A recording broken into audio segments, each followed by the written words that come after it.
Hello students, welcome to our education. I hope कि आप सब लोग वेल एंड गुड होंगे एंड साथ ही में अपने जो प्रीवियस क्लास था, जो कि आपका फर्स्ट क्लास था, उसको आपने अच्छे से वॉच किया होगा और आपने उसको इजीली अंडरस्टैंड किया होगा। चलिए बिना टाइम वेस्ट किए हुए इस क्लास को स्टार्ट करते हैं। ये रहा आपकी screen per unit number 1, evolution of accounting. हमने लास्ट प्रीवियस क्लास में ये पॉइंट नंबर 1 और ये पॉइंट नंबर 2 को अच्छे से डिस्कस कर लिया था। जो कि मैंने आपसे कहा था हिस्ट्री से रिलेटेड है, तो थोड़ा सा हो सकता है आपको बोरिंग फील हुआ हो, लेकिन जैसा मैं आपसे कह रहा हूँ कि मैंने अपनी एंड से उसको पूरा इंटरेस्टिंग बनाने की कोशिश की थी। थियरीज वैसे तो स्टूडेंट कुछ लोग काफी पसंद करते हैं और कुछ लोग जल्दी से बोर हो जाते हैं। तो देखिए, थियरी की अपनी एक इम्पोर्टेंस होती है। ऐसा भी नहीं है कि सब कुछ बोरिंग ही होता है। तो थोड़ा सा अपना इंटरेस्ट आप दिखाओगे तो आपको थियरीज में भी बहुत ही मजा आएगा।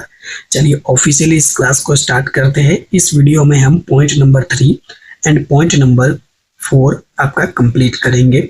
सबसे पहले आपके सामने एक क्वेश्चन है कि अकाउंट के अगर कोई पूछे कि कितने टाइप्स के अकाउंट होते हैं, right, how many types of account, तो इसका आंसर है एक्चुअली में अकाउंट 3 ही प्रकार के हैं, राइट। एक फाइनेंशियल अकाउंट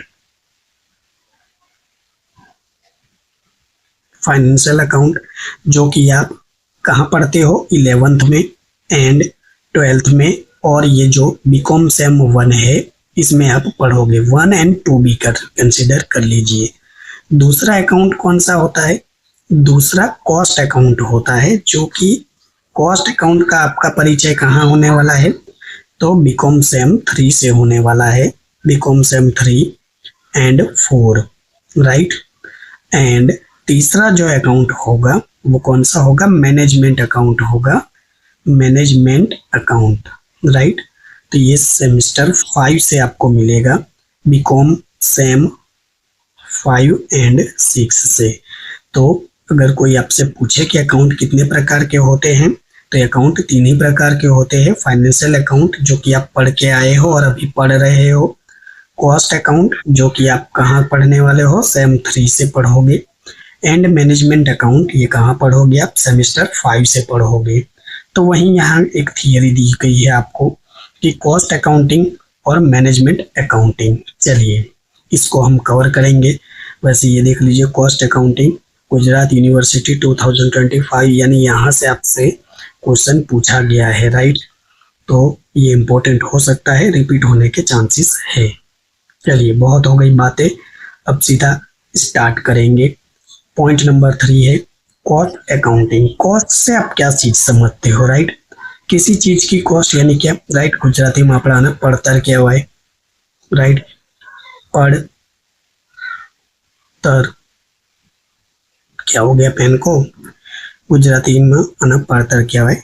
कॉस्ट यानी जो किसी चीज की कीमत होती है। नंबर 1 डेफिनेशन दिया गया है आपको। Cost accounting is a branch of accounting that deal with recording, analyzing and reporting of cost associated with production of goods and service। तो कॉस्ट यानी क्या कि देखिए, जो भी आप करते हो, प्रोडक्शन करते हो या प्रोडक्शन करते हो गुड्स का या सर्विस देते हो। प्रोडक्शन यानी उत्पादन करते हो किसी माल सामान का या सर्विस देते हो, उस पर जो भी कॉस्ट होगा तो उसका क्या करोगे आप? रिकॉर्ड करोगे प्रॉपर। अब रिकॉर्ड नहीं करोगे तो सोचिए कि कोई आपसे पूछ ले कि इसका कितना खर्चा हुआ, आप कहाँ से बताओगे? रिकॉर्ड करोगे, उसको एनालाइज करोगे, राइट। उसको एनालाइज करोगे, सिंपल एनालाइज करोगे तभी तो आपको पता चलेगा कि आपका ये कितना खर्चा आ रहा है। उसको रिपोर्टिंग करोगे, यानी उसका रिपोर्ट तैयार करोगे, तभी तो आप उस पर प्रॉफिट का मार्जिनल ऐड करोगे और उसको आप क्या कर पाओगे? आप उसको क्या कर पाओगे? आप कंपेयर करके मार्केट में सेल कर पाओगे। Just a second. तो ये सारी चीजें आप करोगे तो आप क्या कर पाओगे? इससे आप मार्जिन ऐड कर पाओगे। मार्जिन यानी क्या? प्रॉफिट ऐड करोगे। और प्रॉफिट ऐड करके क्या कर सकते हो आप? चीजों को सेल कर सकते हो, राइट। आई होप कि आप समझ पा रहे होंगे। Its primary objective is to provide information for management decision making, cost control and performance evaluation. यानी इसका प्राइमरी उद्देश्य यानी प्राथमिक उद्देश्य क्या है इसका? इसका प्राथमिक उद्देश्य यही है कि हम इंफॉर्मेशन यानी क्या? माहिती, जना अपना गुजराती में माहिती कहिए, हिंदी में हम जानकारी कहेंगे। तो मैनेजमेंट डिसीजन मेकिंग यानी जो ऊपर के लेवल के होते हैं ना, उनको एक डिसीजन लेने में क्या मिल सके? हेल्प मिल सके। कॉस्ट कंट्रोल यानी जो खर्चा है कॉस्ट पे, उसको क्या कर सकते हो आप? कंट्रोल कर सकते हो, और उसके ऊपर से परफॉर्मेंस को क्या कर सकते हो आप? इवेल्युएशन कर पाओगे। सिंपल। तो आई होप कि आपको ये फर्स्ट डेफिनेशन क्लियर हुआ होगा कि कॉस्ट अकाउंटिंग का मतलब ही क्या होता है। सिंपल। कॉस्ट अकाउंटिंग मतलब एक तरह से मैं कहूँ तो पूरा का पूरा कॉस्ट को क्या करना? एक तरह से कंट्रोल करना और उसके आधार पर डिसीजन लेना, राइट। जितना कम कॉस्ट होगा उतना आप प्रॉफिट ऐड करोगे, और सेलिंग तो आपको किस बेस पर करनी है? मार्केट के कंपटीशन को ध्यान में रखकर ही सेलिंग करनी है। सपोज आप एक पेन का ही एग्जांपल ले लीजिए, राइट। एक पेन है, मार्केट में 10 रुपये की बिक रही है, राइट। अब आप कैसा भी प्रोडक्शन करोगे, राइट, अगर एक कंपनी 10 रुपये में बेच रही है तो आपको भी कम से कम उस पेन को इतनी कॉस्ट में बनाना है कि आप 10 रुपये में सेल कर पाओ। अब वो प्रॉफिट का मार्जिन डिपेंड करता है आपको कितने में पड़ती है। अब आपने ही बना दिया इसको 12 रुपये में, अब आप इसको 10 रुपये में क्या सेल कर पाओगे? नहीं कर पाओगे। तो ये सब कहाँ से होगा? जब ये कॉस्ट का आप क्या करोगे? कंट्रोल करोगे, राइट। ये चीजें बताई ना मैंने, प्रॉपर रिकॉर्ड करोगे, एनालाइज करोगे, रिपोर्ट तैयार करोगे, तब आपको पता चलेगा कि किसी चीज का आप उत्पादन कर रहे हो या कोई सर्विस दे रहे हो, उसका एक्चुअली में कितना खर्चा आ रहा है। बस यही पूरा आपका कॉस्ट अकाउंटिंग है। आगे सब कुछ पढ़ेंगे, एक ही चीज में हम डिस्कशन नहीं करेंगे। तो अब देखिए ऑब्जेक्टिव्स ऑफ कॉस्ट अकाउंटिंग, यानी कॉस्ट अकाउंटिंग का ऑब्जेक्टिव क्या है, यानी उद्देश्य क्या है, राइट। तो यहाँ पॉइंट के वाइज लिखा गया है, आपकी बुक में बहुत अच्छा एक्सप्लेनेशन दिया है, आपको कहीं जाने की जरूरत नहीं है। नंबर 1 है कॉस्ट असेसमेंट्स, यानी determining the cost of providing each product और सर्विस। आप कैलकुलेट कर सकते हो हर एक प्रोडक्ट यानी हर एक उत्पादन चीज का या हर एक जो सर्विस आप देते हो, by analysis all relevant cost incurred during the production process, right. उत्पादन की जो प्रक्रिया होती है उसके दौरान जो भी आपका एनालाइज है सारी कॉस्ट का, उसको क्या कर सकते हो आप? एनालाइज कर सकते हो। पॉइंट नंबर 2 है कॉस्ट कंट्रोल। सीधी सी बात है, हमें फालतू के खर्चे को कंट्रोल करने से क्या फायदा होगा? खर्चा कम होगा तो सीधी सी बात है हमें प्रॉफिट ज्यादा मिलेगा ना। वो कैसे करोगे? तो मॉनिटरिंग एंड कंट्रोलिंग, यानी आप निगरानी और उसको नियंत्रण करके ही करोगे। किस पे? कॉस्ट को, राइट। बस मेन इंपॉर्टेंट पॉइंट है, इसको मैंने टिक कर दिया। To ensure that they are within budgeting times, यानी budgeted times and identifying areas of cost reduction. तो इसको कैसे कर सकते हैं? जहां पर हम चीजों को आइडेंटिफाई कर सकते हैं, कॉस्ट आपका कम कर सकते हैं, वो बस उसी में से आप फायदा ले सकते हो। तो कॉस्ट कंट्रोल एक इम्पोर्टेंट पार्ट है। पॉइंट नंबर 3 है प्रॉफिट प्लानिंग। अब प्रॉफिट के लिए प्लानिंग भी करना जरूरी है। Simple, asserting management in formulation strategies for maximization profit by analyzing cost behavior and pricing decisions। तो मैंने आपसे सीधा कहा कि प्रॉफिट की प्लानिंग कब होगी? जब आप कॉस्ट का एक क्या अच्छे से एनालाइज करोगे, तभी आप एक प्राइस डिसीजन ले सकते हो, यानी किसी कीमत को निर्धारित कर सकते हो। तो कहने का ये मतलब है कि जब तक आपको ये नहीं पता है कि किसी चीज को बनाने में या किसी को करने में उसमें कितना आपका मेहनत गया, कितना उसमें माल सामान गया, वो सारी चीज का आप टोटल करोगे, तभी आप उसके अंदर अपना मुनाफा यानी प्रॉफिट आप ऐड करके बता सकते हो कि आपको ये इतने में पड़ेगा। सिंपल। तो कहने का ये मतलब है कि कॉस्ट एनालाइज करना बहुत ही एक जरूरी पार्ट है। पॉइंट नंबर 4 है परफॉर्मेंस इवैल्यूएशन। किसी भी परफॉर्मेंस को इवैल्यूएशन, जैसे बेस्ट एग्जांपल है अगर गर्ल्स के लिए ले तो, राइट, अगर रसोई घर में वो जाते हैं, अब सीधी सी बात है, फर्स्ट टाइम कोई रोटी बनाएंगे तो वो भारत के नक्शे जैसा बनेगा, राइट। अब वो प्रैक्टिस ही प्रैक्टिस करेंगे तो एक दिन वो जरूर गोल रोटी बन जाएगी, राइट। बॉयज ज्यादा क्रिकेट के शौकीन होते हैं, राइट, ये बैट हो गया और ये बॉल हो गया, सिंपल। तो वो, राइट, एक बढ़िया सा एक प्ले करने के लिए शॉट कर प्रैक्टिस करेंगे, राइट, जो भी स्ट्रेट ड्राइव कवर ड्राइव। तो ये कब होगा, जब आप एक ही चीज को प्रैक्टिस करोगे, राइट, बार बार उस चीज को इवेल्युएट करोगे, उस चीज को समझोगे, राइट। यहाँ क्या लिखा है, evaluating the performance of departments product और individual based on their cost efficiencies and effectiveness. तो जो कॉस्ट की कितनी कार्य क्षमता है, कितनी वो इफेक्टिवनेस है, असरकारक है, वो इंडिविजुअल भी हो सकता है, जैसे एग्जांपल मैंने बताया वो इंडिविजुअल यानी हर एक अपने के लिए, प्रत्येक के लिए, प्रोडक्ट के लिए, डिपार्टमेंट के लिए भी हो सकता है, राइट। अब पूरे डिपार्टमेंट का भी गोल हो सकता है, जैसे एक कोई टीम है, राइट, एक टीम में 10 लोग है तो 10 लोग का क्या गोल है, जैसे क्रिकेट में 11 लोग होते हैं, तो वो परफॉर्मेंस इवैल्यूएशन कैसे होगा, ये कंपेयर करते हो ना कि यार ये फर्स्ट जो मैच था उसमें ये टीम अच्छा नहीं खेली, क्या क्या सुधार करने की जरूरत है, तो ये परफॉर्मेंस इवैल्यूएशन करना भी बहुत ही जरूरी है, सिंपल। थोड़ा सा और आगे बढ़ते हैं एंड ये लास्ट पॉइंट है, पॉइंट नंबर 5 है डिसीजन मेकिंग। और डिसीजन मेकिंग भी एक इम्पोर्टेंट पार्ट हो जाता है कॉस्ट अकाउंटिंग का। Providing relevant cost information to support strategy, tactical and operational decisions such as make और बाय, प्राइसिंग और प्रोडक्ट मिक्स डिसीजंस। तो ये डिसीजन मेकिंग भी आपका एक इम्पोर्टेंट पॉइंट हो जाएगा।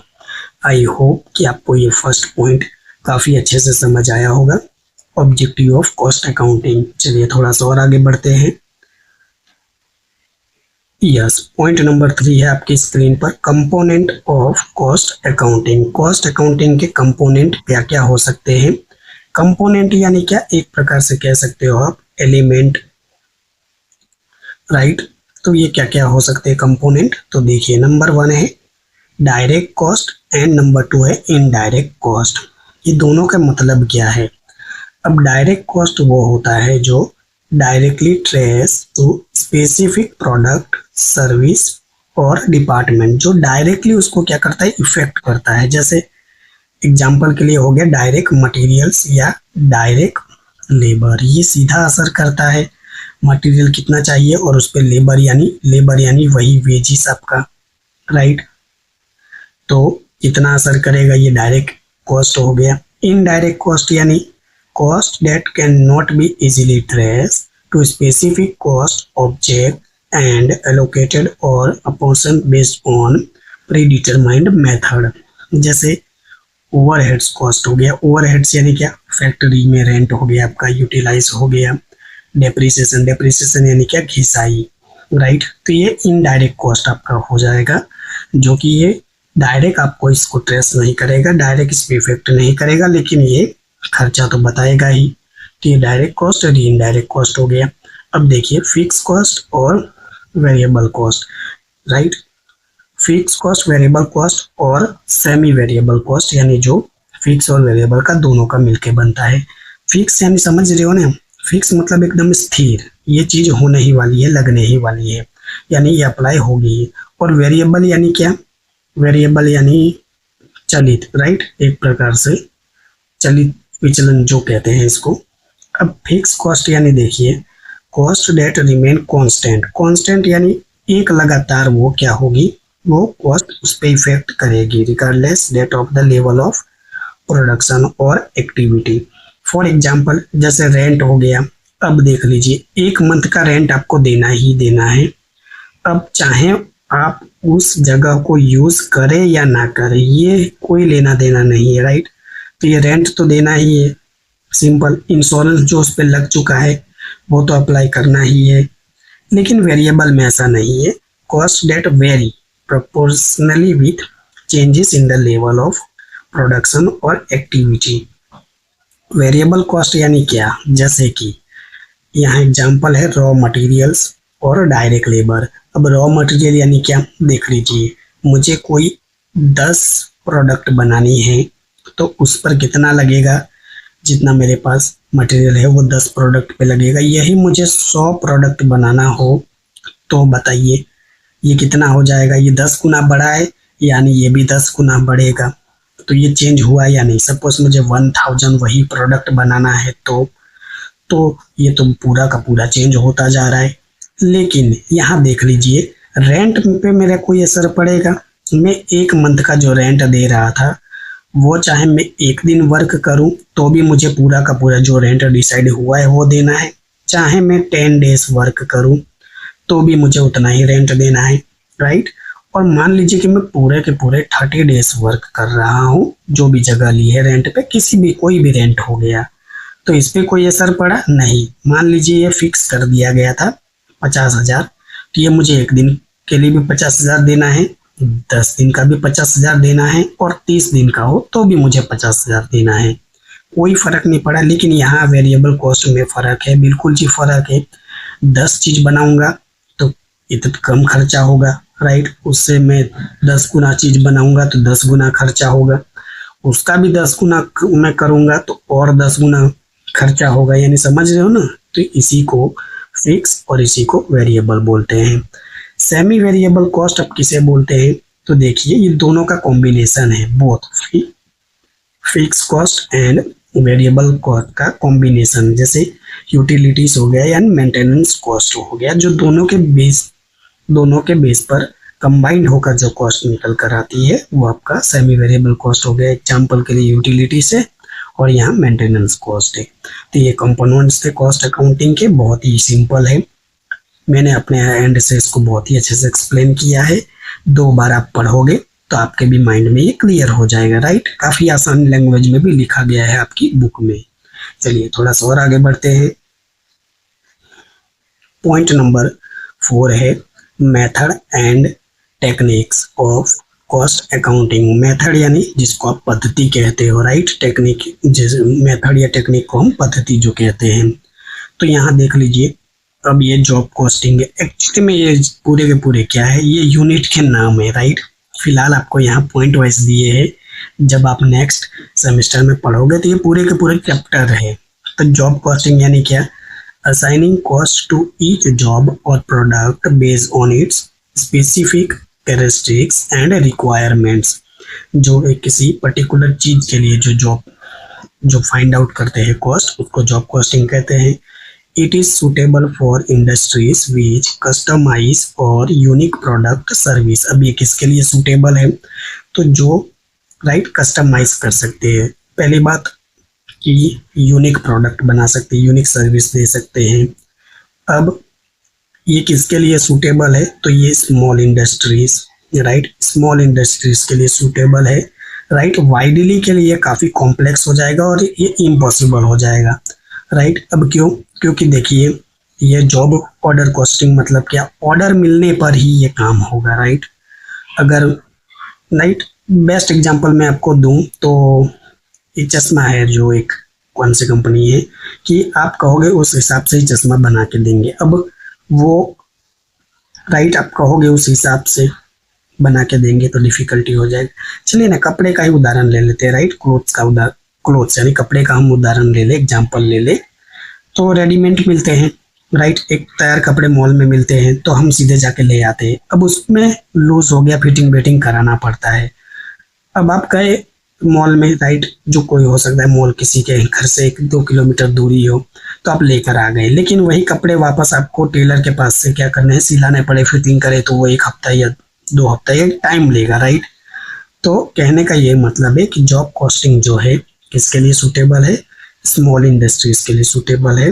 लार्ज वाइडली यानी क्या कि एक समुद्र जैसा अगर रेंज हो तो फिर ये इम्पॉसिबल है। तो आई होप कि आपको ये क्लियर हुआ होगा जॉब कॉस्टिंग। प्रोसेस कॉस्टिंग यानी क्या, एक्चुअली में आप ये पढ़ने वाले हो पूरा प्रोसेस, यानी जो भी आपका एक डिपार्टमेंट से दूसरा डिपार्टमेंट से तीसरा डिपार्टमेंट, यानी जितना प्रोसेस होगा उस पर कॉस्ट आएगी, उसका क्या करना है, हमें डिस्ट्रीब्यूट करना है और उसी को हम प्रोसेस कॉस्टिंग कहते हैं। एलोकेटिंग, एलोकेटिंग यानी वही distribution of cost to product that undergo a continuous production process. यानी कहने का ये मतलब है कि एक चीज बनना शुरू हुई, वो यहाँ तक आकर खत्म हुई, अब हर एक चीज में कितना उसका कॉस्ट है, कितना खर्चा है, उसको डिस्ट्रीब्यूट करके कैलकुलेट करना है, जिससे आप आइडिया लगा पाओ, राइट। एक्चुअली ये टोटल यूनिट में से आपको पर यूनिट का कॉस्ट आप फाइंड आउट करते हो। बहुत तरीका है इसके अलग अलग का। Cost are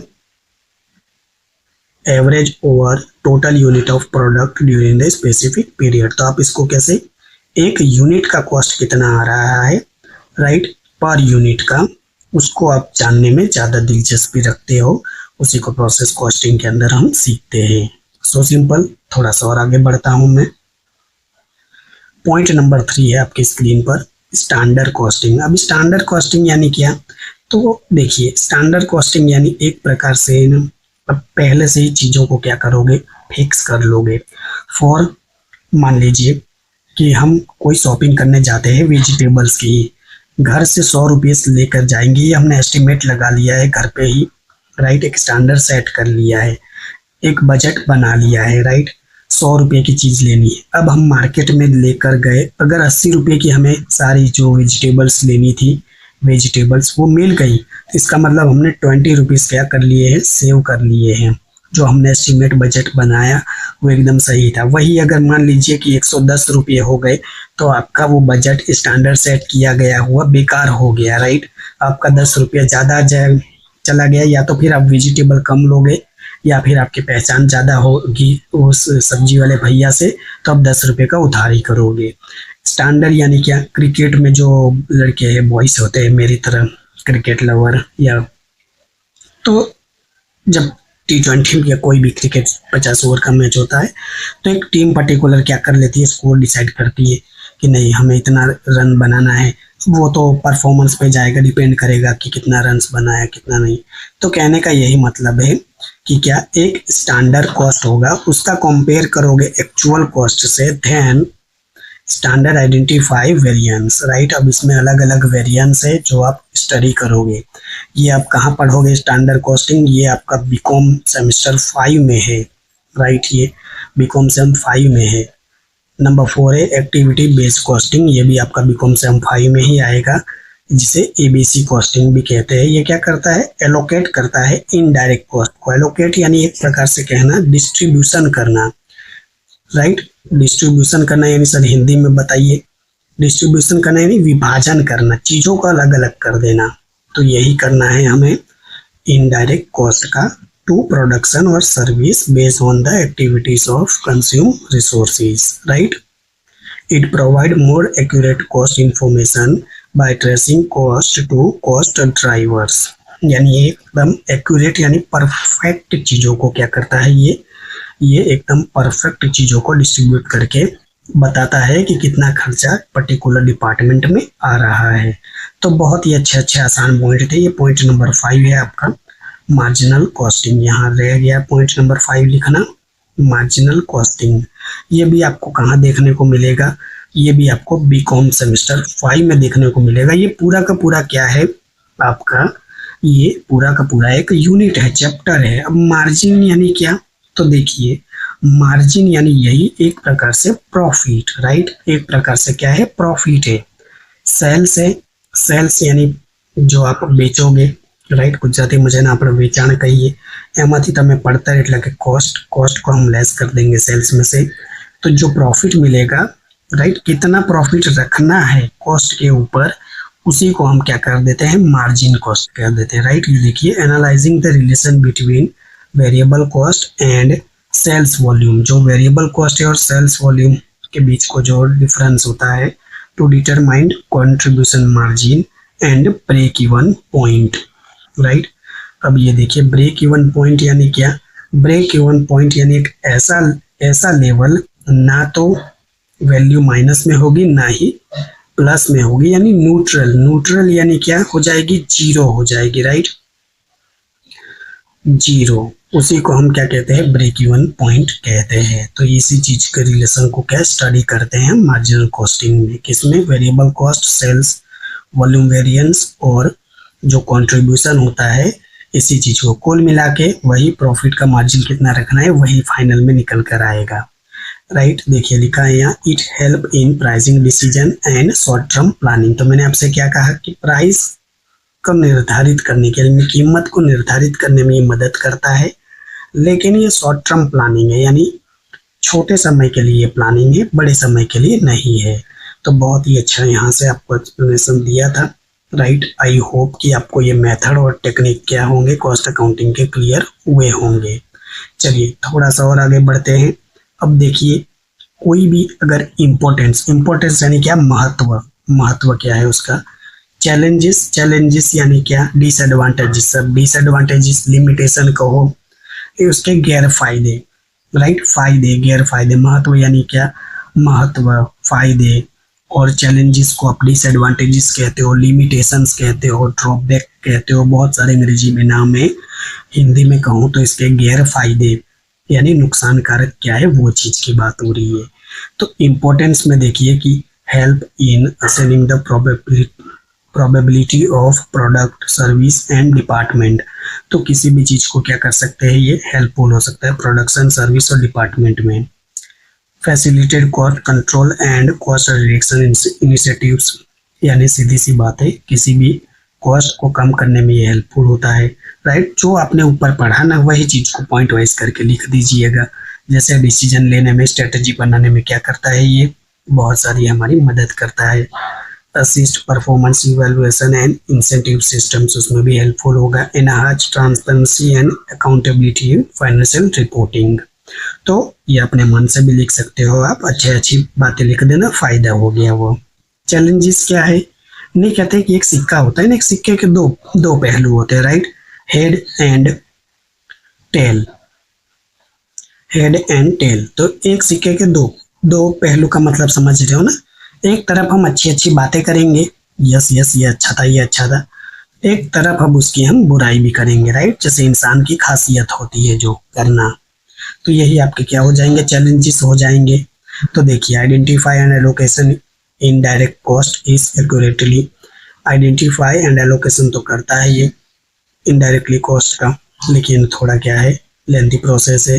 adapting to challenge in technology, production method and business environment, balance trade off between accuracy and simplicity in the cost accounting system and ensuring compliance with the accounting standards and regulations। तो काफ़ी आसान point थे, आप अपने and से पढ़ोगे तो भी आपको समझ आ जाएगा। बात करें अब कंक्लूजन की। कंक्लूजन यानी क्या, किसी चीज़ का सारांश निकालना। तो वही कुल मिलाकर यही कहूँ कि कॉस्ट आपको लिए क्या होगा, एक बेहतरीन डिसीजन लेने में ही आपकी मदद करेगा और किसी कीमत को निर्धारित करने में ही आपको क्या करेगा, मदद करेगा। यही निकल कर आएगा, देख लीजिए। Cost accounting is a vital tool of business to understand and manage their cost effectively by providing valuable insights into the cost behavior, profit and performance. Cost accounting help organize, make informed decisions and achieve their financial objectives। तो ये तो नहीं लिखोगे तो भी काम चल जाएगा। तो यहाँ पर अभी यस, यहाँ पर आपका ये पॉइंट नंबर जो 3 था बहुत ही अच्छे से क्या होता है, कंप्लीट होता है। और अभी हम पॉइंट 3 ही कंप्लीट किए हैं। जो नेक्स्ट पॉइंट है आपका पॉइंट नंबर 4, मैनेजमेंट अकाउंटिंग। तो चलिए इसको भी समझते हैं फटाफट से, टाइम वेस्ट किए बिना। ये पॉइंट 3 अभी फिलहाल आपका कंप्लीट हुआ है। इसी तरह पॉइंट नंबर 4 है आपका, पॉइंट नंबर 4 है मैनेजमेंट अकाउंटिंग। तो मैनेजमेंट अकाउंटिंग क्या है, एक्चुअली में मैनेजमेंट अकाउंटिंग का मतलब होता है जो टॉप लेवल पे लोग होते हैं ना, right, director, CEO, owner, manager, ये मिलकर जो डिसीजन लेते हैं फाइनल, उन्हीं के लिए इम्पोर्टेंट चीज़ें हैं। तो मैनेजमेंट अकाउंटिंग ये डिसीजन ये सब कुछ कब लेंगे, तो जब नीचे से चीज़ें उनको ऊपर तक सप्लाई होगी। राइट, अपने बीए या बॉम जिसे कहते हैं बिजनेस ऑफ मैनेजमेंट, उसमें थियरी आपने पढ़ी होगी। तो मैनेजमेंट अकाउंटिंग भी एक बहुत इम्पोर्टेंट पार्ट है, राइट, अकाउंटिंग का। तो ये भी एक, जैसे मैंने आपसे कहा था कि ब्रांच है अकाउंटिंग का, 3 टाइप्स होते हैं। फाइनेंशियल अकाउंटिंग अभी हमने जस्ट थोड़ी देर पहला समझा, कॉस्ट अकाउंटिंग, और ये थर्ड है आपका मैनेजमेंट अकाउंटिंग। आइए डेफिनेशन के थ्रू समझते हैं कि क्या मीनिंग है। Management accounting is the process identifying, measuring, analysing, interpreting, communicating finance and non-finance information to assist management in planning, decision making, controlling, evaluating performance with an organization। तो मैंने कहा आपसे वही मतलब निकल कर आया आपके सामने कि एक प्लानिंग करने में, एक डिसीजन लेने में, चीज़ों को नियंत्रण करने में, इवेल्युएटिंग करने में ये बहुत ही मददफुल हो सकता है, यानी बहुत ही हेल्पफुल हो सकता है। It focus on providing internal stakeholders such as manager, executives, information needs to make strategies, operations and tactile decisions। तो ये सभी चीज़ों के लिए क्या हो सकता है, बहुत ही हेल्पफुल हो सकता है और इसी पे फोकस रहता है। सिंपल। आइए इसके उद्देश्य क्या है उसके थ्रू समझे तो आपको ज़्यादा समझ आएगा। पॉइंट नंबर 2 है आपके स्क्रीन पर, यानी 1 है objectives of management accounting, right. तो पॉइंट नंबर 1 है डिसीजन मेकिंग, किसी डिसीजन को लेने में क्या बहुत ही ये हेल्पफुल हो सकता है। नंबर 2 प्लानिंग एंड बजटिंग, किसी भी चीज़ को क्या करना, प्लान करना, उसका बजट बनाना, उसमें क्या कर सकता है, ये हेल्पफुल हो सकता है। नंबर 3 परफॉर्मेंस मेजरमेंट, तो परफॉर्मेंस कैसा रहा उसका भी आप मेजरमेंट कर सकते हो, राइट। अंदर काफ़ी सिंपल लैंग्वेज लिखी है, आप वर्ड से भी समझ पाओगे। पॉइंट नंबर 4 है कॉस्ट कंट्रोल, तो किसी कोई भी कॉस्ट हो उसको क्या कर सकते हो, आप नियंत्रण कर सकते हो। पॉइंट नंबर 5 है रिस्क मैनेजमेंट, रिस्क यानी कोई भी ऑर्गेनाइजेशन में जो रिस्क होगा उसको क्या कर सकोगे, आप मैनेजमेंट कर पाओगे, यानी जो रिस्क को आप आइडेंटिफाई कर पाओगे उसको क्या कम कर पाओगे। एंड नंबर 6 है स्ट्रेटेजिक मैनेजमेंट, यानी एक प्रॉपर स्ट्रेटेजी बना पाओगे जिससे क्या होगा, आप मार्केट में बढ़िया से ग्रोथ कर पाओगे, आप उस चीज़ों को बढ़िया से, जो मार्केट के अंदर अपॉर्चुनिटी है उसका क्या कर पाओगे, फ़ायदा उठा पाओगे। नहीं कहते मौके पे चौका मारना, तो वो स्ट्रेटेजी मैनेजमेंट करोगे तभी आप मार पाओगे मौके पे चौका। तो कहने का ये मतलब है कि काफ़ी आसान उद्देश्य है, राइट। किसी का डिसीजन मेकिंग यानी निर्णय लेना, प्लानिंग बनाना, परफॉर्मेंस का मेजर करना, कॉस्ट को कंट्रोल करना, रिस्क मैनेजमेंट करना, स्ट्रेटेजी मैनेजमेंट करना। सिंपल, तो एकदम सिंपल से पॉइंट मैंने यहाँ लिखे हैं और ये आपके बुक में ही काफ़ी आसानी लैंग्वेज में दिए गए हैं। थोड़ा सा और आगे बढ़ते हैं, ज़्यादा नहीं है, बस इनके 3-4 पॉइंट ही बचे हैं जो कि काफ़ी आसान है। नंबर 3 है कंपोनेंट ऑफ मैनेजमेंट अकाउंटिंग, तो कौन कौन से इसके कंपोनेंट्स हो सकते हैं। नंबर 1 है कॉस्ट अकाउंटिंग, कॉस्ट अकाउंटिंग इसका मेन कंपोनेंट है जिसमें आप क्या सब अभी हमने समझा ऊपर कॉस्ट अकाउंटिंग के बारे में, right. Analysing reporting of cost associate with the production goods and service including direct cost, indirect cost, fix cost, variable cost and overhead cost. तो अभी हमने ऊपर पूरा टॉपिक समझा।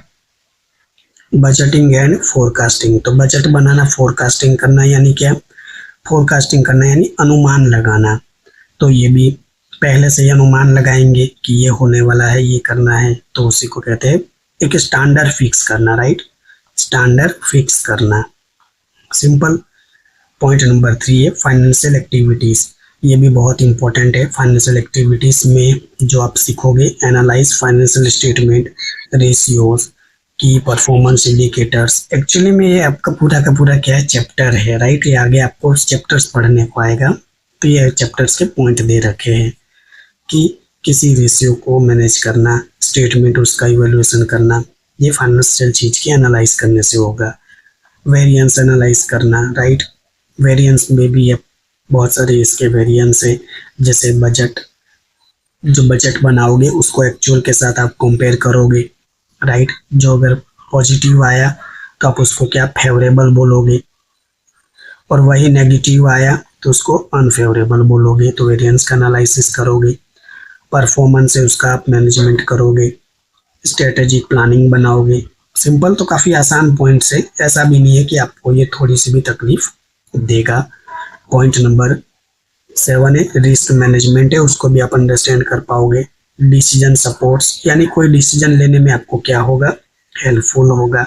मतलब समझ रहे हो ना, पॉइंट सही आप चीजें क्लियर हो जाएंगी, राइट। अंदर आप एक बार पढ़ोगे तो आपको समझ आ ही जाएगा, कुछ खास है भी नहीं, इसलिए मैं स्पीड से चल रहा हूँ, राइट। नंबर 4 है वही technique and tools of management accounting. Technique tools यानी क्या, वही आपकी जो पद्धति कहते हो, मेथड कहते हो एक प्रकार से, वही चीज। तो एक्चुअली में यहाँ सारे के सारे चैप्टर्स की ये नाम ही है, राइट। एक्टिविटी बेस्ड कॉस्टिंग जो ऊपर हम डिस्कस कर चुके वही चीज है। नंबर 3 है कॉस्ट वॉल्यूम प्रॉफिट यानी CVVP एनालिसिस है। आगे आपका आएगा जिसमें आप सब चीज पढ़ोगे, cost volume profit, break even point, contribution margin, profit target, right. ये भी प्रॉफिट से रिलेटेड ही है। वेरिएंस एनालिसिस जैसे मैंने आपसे बताया कि एक आपका स्टैंडर्ड फिक्स होगा, राइट। स्टैंडर्ड फिक्स होगा और आप उसको एक्चुअली में कंपेयर करोगे, राइट। स्टैंडर्ड चीजें पहले से सेट कर दोगे आप और स्टैंडर्ड का आप एक्चुअल के साथ कंपेयर करोगे। जैसा मैंने आपसे कहा, अगर स्टैंडर्ड से एक्चुअल कम आएगा तो ये क्या होगा, आपका फेवरेबल होगा। लेकिन एक्चुअल से जो आपका स्टैंडर्ड एक्चुअल ज़्यादा आ गया, स्टैंडर्ड कम आ गया, तो ये अनफेवरेबल हो जाएगा, राइट। तो ये वेरिएंस एनालिसिस है। पॉइंट नंबर 4 है कैपिटल बजटिंग, जो कि ये भी आपके एक बहुत ही इंपॉर्टेंट चैप्टर है, ये लॉन्ग टर्म के लिए है। Evaluating investment opportunities, long term project, जैसा मैंने आपसे कहा ना, लॉन्ग टर्म के लिए है। एनालाइज करोगे कैश फ्लो, पे back period, net present value, internal rate of return जिसे IR कहते हैं। ये एक प्रकार से ये क्या है, चीजों को समझने की मेथड से ये। तो ये आगे पूरे के पूरे चैप्टर से आपको जरूर आगे इससे क्या होगा, ताल्लुक होने वाला, ताल्लुक यानी उर्दू शब्द है, आपका इससे मिलन होगा। ये सारी चीजें आप इसको फेस करने वाले हो। पॉइंट नंबर 5 है परफॉर्मेंस डैशबोर्ड, जो भी परफॉर्मेंस होगा वो आप उसको देख पाओगे। नंबर 6 है स्ट्रेटजी कॉस्ट मैनेजमेंट, यानी आप प्रॉपर आप स्ट्रेटजी भी बना पाओगे। काफी आसान है, आप सेल्फ स्टडी भी करोगे ना तो आपको एक ही बार में ये क्लियर हो जाएगा, राइट। उतना भी हार्ड है नहीं है। बस अब आपका लास्ट पॉइंट बचा है, इसके इम्पोर्टेंस तो आप खुद से भी पढ़ सकते हो, कुछ खास नहीं है। मैंने जो कहा ना, अच्छी अच्छी बातें लिखोगे वो फायदे वाली हो गई, राइट। और वही नकारात्मक यानी गैर फायदे हो गए आपके, नेगेटिव। तो बस अच्छी अच्छी बातें आप लिखोगे तो ये क्या हो गया, आपका इम्पोर्टेंस बन गया। और वही आप नेगेटिव बातें करोगे, जो भी चैलेंजेस होंगे तो आपके क्या हो जाएंगे, नेगेटिव पॉइंट एंड डिसएडवांटेजेस हो जाएंगे। तो ये पढ़ लेना 2 पॉइंट आप। कंक्लूजन में बता देता हूँ कि निकल कर क्या आएगा। देखिए, management accounting play a crucial role in supporting organizational decision making, performance management and strategy planning process, providing manager with information analyze and tools need to make informative decisions, achieve strategic objectives. Management according help organization improve efficiency, control cost and enhance long-term competitiveness in today's dynamic business environment. तो कुल मिलाकर यही आपको देखने को मिला कि एक बढ़िया से क्या स्ट्रेटजी कर सकते हो, प्लानिंग कर सकते हो, कॉस्ट को कंट्रोल कर सकते हो, और जो आज का डायनेमिक यानी क्या, जो बदलते एनवायरनमेंट है बिजनेस का, राइट। आज के समय में जो चीजें क्या है, जो बदलती रहती है, उसको क्या कर सकते हो आप, उसको आप बढ़िया से समझ सकते हो और उसमें आपको हेल्प मिल सकती है। तो कहने का यही मतलब है कि डिसीजन मेकिंग के लिए ये क्या हो सकता है, बहुत ही आपका बेनिफिट हो सकता है, कॉस्ट को कम कर सकता है, प्रॉपर आप प्लानिंग बना सकते हो मैनेजमेंट अकाउंट को स्टडी करने से। तो कुल मिलाकर हमने यहाँ 2 स्टडी की थियरीज। अब आप कहोगे सर आपने दूसरी वाली थियरी बहुत ही स्पीड में पढ़ा दी। एक्चुअली में देख लीजिए, काफ़ी आसान है थियरी, राइट। इसमें अंदर आप पढ़ोगे एक बार तो आपको खुद से ही समझ आ जाएगा। जो थियरीज इंपॉर्टेंट थी उसको तो मैंने आपको बहुत ही डिटेल में पढ़ाया, जो समझने लायक था। फिर भी अगर कुछ ना समझ आए तो आप ये कमेंट करके पूछ सकते हो। सारी की सारी थियरीज मैंने बहुत ही आसानी से डिस्कस की है, तो ये पॉइंट नंबर 3 और पॉइंट नंबर 4 था। पॉइंट नंबर 5 है auditing emerging areas in accounting such as responsibility accounting. इसको हम नेक्स्ट क्लास से कवर करेंगे। सिंपल। तो आई होप कि ये छोटी सी थियरीज की वीडियो आपको पसंद आ रही होंगी। वीडियो अच्छी लगती है तो लाइक कीजिए, अपने फ्रेंड्स और क्लासमेट के साथ जरूर शेयर करिए। कोई डाउट है, कुछ चीज़ें समझ नहीं आ रही है तो कमेंट बॉक्स ऑन है, आप कमेंट करके पूछ सकते हो। मैं सभी कमेंट के आंसर करता रहता हूँ। वैसे थियरीज की क्लासेस चल रही है फिलहाल, ये यूनिट नंबर जो 1 है, तो इसमें तो क्या ही डाउट होगा, लेकिन कुछ ऐसी थियरीज जो समझ ना आई हो तो आप पूछ सकते हो। वीडियो वॉच करने के लिए थैंक यू सो मच। मिलते हैं नेक्स्ट क्लास में पॉइंट नंबर 5 के साथ। तब तक के लिए आप अपना ध्यान रखिएगा। Take care, bye.